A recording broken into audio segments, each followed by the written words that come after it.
28তম বিসিএসের আমরা জানি যে ইংলিশে কোশ্চেন এসেছিল, 10টি কোশ্চেন এসেছিল টোটাল। আজকে আমরা 6 থেকে বাকি অংশ সলভ করব।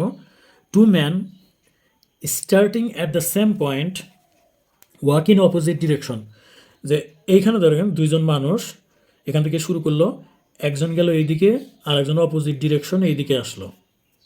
বলছে অপোজিট ডিরেকশন 4 মিটার, তাহলে ইনিও আসলো 4 মিটার, ইনিও গেল 4 মিটার।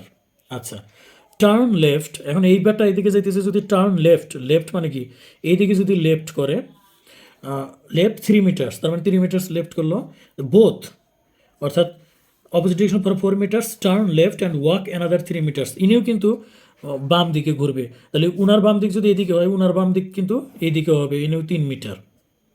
এখন বলছে যে what is the distance between them, এখন দুজনের দূরত্ব কত। তাহলে আমি যদি এইভাবে যদি যোগ করি, তো এই পজিশন থেকে এই পজিশন দুইজন, অর্থাৎ এদিকে 4 মিটার গেছে, এও 4 মিটার গেছে, এদিকে বামে 3 মিটার গেছে, এও বামে এদিকে 3 মিটার আসছে। এখন দুজনের ডিস্টেন্সটা কত। এখন আপনি যদি খেয়াল করেন যে এটা কিন্তু একটা সমকোণী ত্রিভুজ, এটা হলো অতিভুজ হবে এই ত্রিভুজের ক্ষেত্রে। আমরা যদি এ বি সি ধরি, তাহলে সেক্ষেত্রে এখানে 4 আর এখানে কত 3, তাহলে আমরা জানি অতিভুজ বের করার নিয়ম হলো দুইটা বাহুর উপর স্কোয়ার করলেই অতিভুজের উপর স্কোয়ার পাওয়া যায়, এরকম। তাহলে সেক্ষেত্রে এটা হবে 16, এটা হবে 9, তাহলে অতিভুজের উপর স্কোয়ার, তার মানে এখানে আমরা পাবো অতিভুজের 25 অতিভুজের উপর স্কোয়ার, তার মানে অতিভুজ পাবো বর্গমূল করলে 5। আর এমনিতেও জানি আমরা যে 3 4 যদি থাকে, তাহলে সমকোণী ত্রিভুজের আর একটা বাহু হবে 5, অতিভুজ হবে 5, তাহলে এটুকু হবে 5। এখন এইটুকু যদি 5 হয়, এটুকু কিন্তু 5 হবে কেন? কারণ এই যে বলছিলাম এটাও তো সমকোণী ত্রিভুজ, সমকোণী ত্রিভুজে একটা বাহু 3 হলে আর একটা বাহু 4 হলে অপর বাহু 5 হইতে বাধ্য, তাহলে 5 আর 5 দুইজনের ডিস্টেন্স হলো 10 মিটার। এই যে সি নাম্বারটা হবে রাইট অ্যান্সার। 7 নম্বরে বলা হয়েছে 30% অফ 10, তাহলে 30% অফ 10, তাহলে আমরা অফ 10 বলতে আমরা গুণন দিব, is is 10% of which, 10% of which আমরা জানি না, 10% অফ হুইচ আমরা আর একটা দিলাম ক, 10% অফ ক। বলছে 30% অফ 10, তো 30% অফ 10 অফ বলতেই গুণন, আবার ইজ এটা হয় 10% অফ হুইচ, তাহলে 10% অফ হুইচ বলতে আমি ক ধরলাম।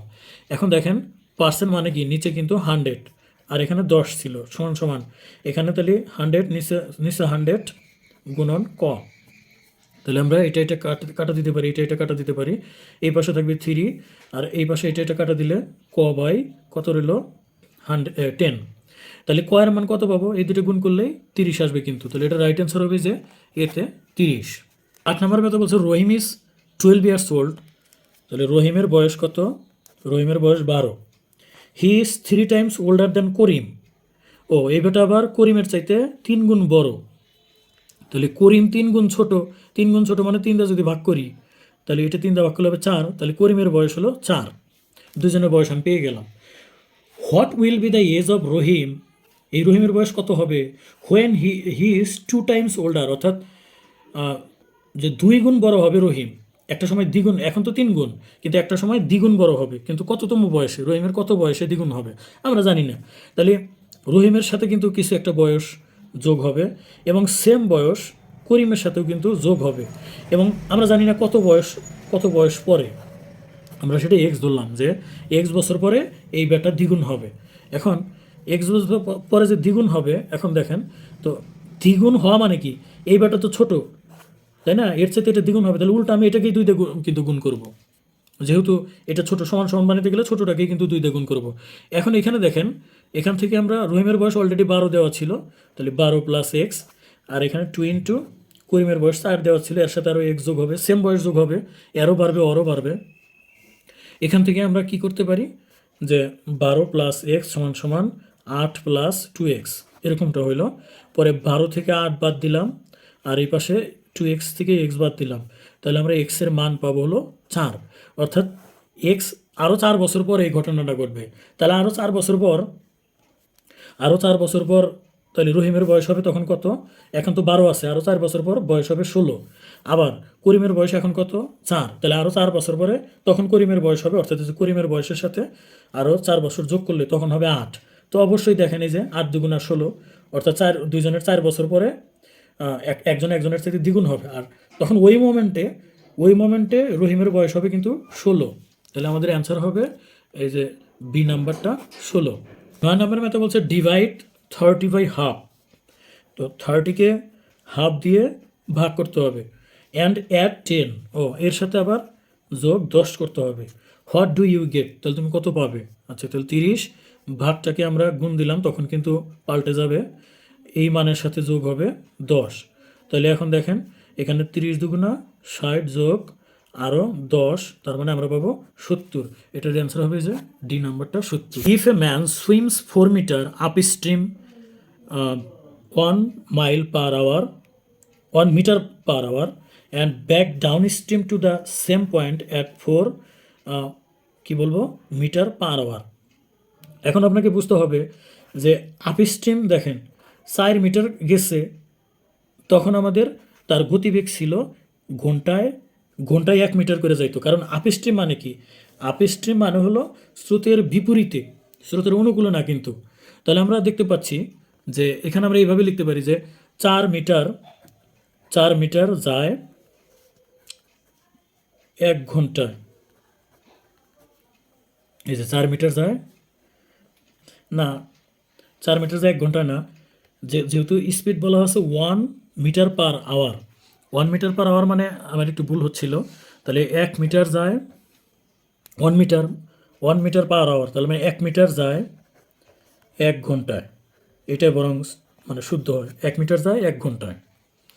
এখন সেরকম গেছে কয় মিটার? 4 মিটার কিন্তু গেছে।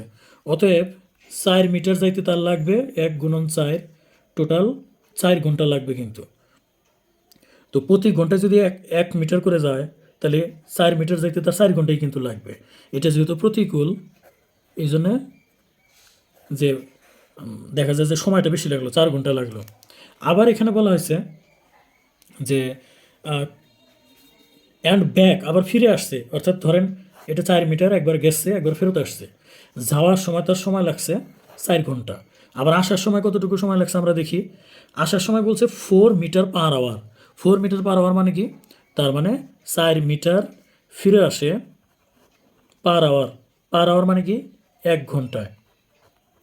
1 ঘন্টায়। আচ্ছা দেখেন 4 মিটার ফিরে আসে 1 ঘন্টায়, তার মানে এটা তো 4 মিটারই ছিল টোটাল, এই যে 4 মিটারই ছিল। তার মানে এই 4 মিটার যে ফেরত আসলো, এখানে বলা আছে 4 মিটার পার আওয়ার, মানেই হলো যে 4 মিটার ফিরে আসতে তার 1 ঘন্টা লাগে, বা 1 ঘন্টায় 4 মিটার সে যেতে বা আসতে পারে। তো আমাদের যখন ব্যাক করলো, সে তো 4 মিটারই আবার ব্যাক করছে। তো এই যে 4 মিটার, তো 4 মিটার ব্যাক করতে তার কয় ঘন্টার সময়? 1 ঘন্টা। তাহলে এইখানে লাগলো 5 ঘন্টা, এখানে লাগলো, যেতে লাগলো 4 ঘন্টা, ফিরে আসতে লাগলো 1 ঘন্টা। এখন আমাদের বলছে যে his average speed. Average speed মানে কি? তাহলে আমার সময় লাগলো এখানে 4 আর 1 5 ঘন্টা সময় লাগছে। আর ডিস্টেন্সটা হলো সে যাওয়ায় 4 মিটার গেছে, আবার ফেরত আসছে 4 মিটার, টোটাল 8 মিটার কিন্তু। অর্থাৎ আমরা টোটাল সময়কে, যেতে যে সময় লাগছে, আসতে যে সময় লাগছে, টোটাল সময়কে আমরা নিচে দিব। আর গেল কতটুকু? 4 মিটার, ফিরে আসলো কতটুকু? 4 মিটার, টোটাল ডিস্টেন্স কত? 8 মিটার। তো তাহলে আমরা অ্যাভারেজ বের করতে গেলে মোট দূরত্বকে মোট সময় দিয়ে ভাগ করলে আমরা কিন্তু অ্যাভারেজটা পাবো। তো আমরা 8কে যদি ভাগ করি, এখানে 5 × 5, বাকি থাকে হলো 3। তো এটা আমরা কত দেব? 30, এবং 0 5 6 30, অর্থাৎ এটা কিন্তু 1.6 হবে। এই যে বি নাম্বারটা, এটা হবে রাইট অ্যান্সার। এই কোশ্চেনগুলো ধরতে পারলে ম্যাথগুলো কিন্তু সহজ। অনেকটা ব্যাংক জবের সময় কিন্তু এরকম ঝামেলা হয়, ইংলিশে ম্যাথ থাকে, আমরা নর্মালি অভ্যস্ত না। তো তারপরে আশাবাদী যে আপনারা আজকের ম্যাথটা বুঝতে পেরেছেন। আর এই ধরনের ম্যাথ বিসিএসে এখন আর এইভাবে আসে না।